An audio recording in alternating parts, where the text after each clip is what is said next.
sound, he turned to stand-up comedy. You've seen him on the PBS 8-hour miniseries on the history of scissors, and on the Sarah Palin TV special, Climate Change Can Kiss My Ass. So put your feet together for John Hill.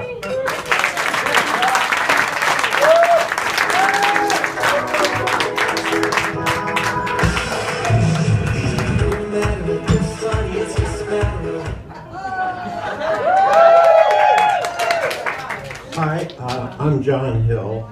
I can't help but notice that I'm quite a bit older than some of you, so I'm not going to say my age.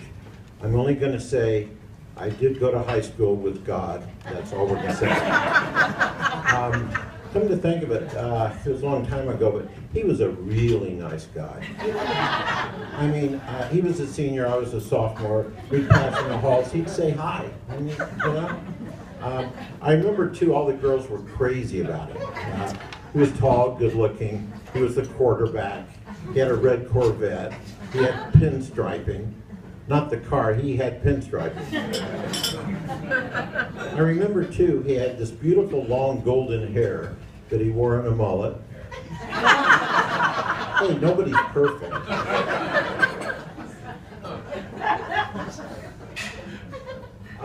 I didn't know him that well. We were chemistry lab partners. I was terrible in chemistry. I had great trouble even lighting the Bunsen burner. Teacher quietly told me that he was going to give me an A, but lowered the grade one time for everybody I put in the burn ward. I got an F. But my lab partner, I really wasn't paying a lot of attention, but he had some project. It involved, let's see, enzymes and amino acids, and I don't know. He was struggling with something. Reason I know he was having a hard time, he kept mumbling, "Me, damn it."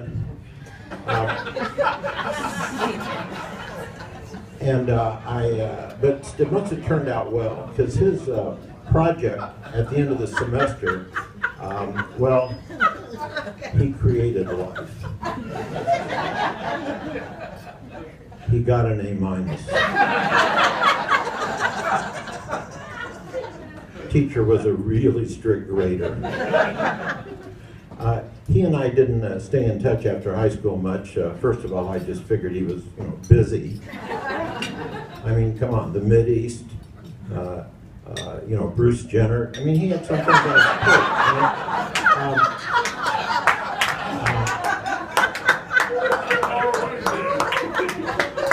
plate. He did friend me on Facebook, but again, you couldn't meet a nicer guy.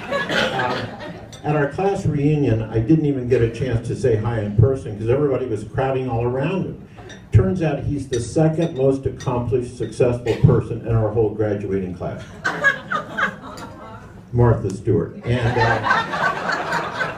I actually dated Martha Stewart briefly in high school. Now, a gentleman never reveals anything sexual that may have happened between himself and a lady, and I am a gentleman.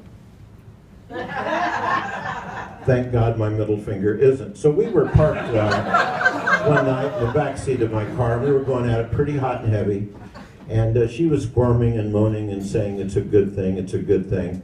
And afterwards, though, she started doing something that really grossed me out. She got excited about all the holiday decorations we could make with the leftovers. So I broke up with her, and then I started dating, and this is a great example of going right from the frying pan into the fire. Then I started dating Hillary Clinton. Oh God, what a tight ass. Well, that was back then. She's loosened up. Recently I got some emails from her.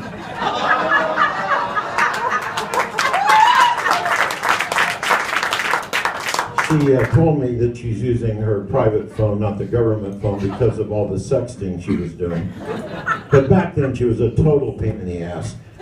Nobody liked her. She was always bragging on what she was going to do when she was, student council president. Everybody hated her. She was so uptight. Underneath her cheerleading uniform, she always wore a pantsuit.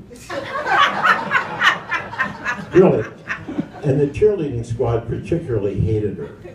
You know that thing that cheerleaders do where they all get together and throw one cheerleader way up in the air and then they catch her?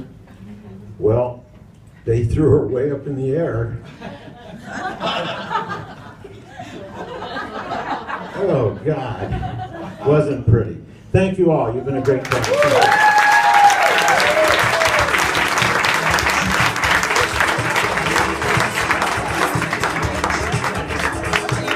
Give it up for John Hill. What an amazing sex life.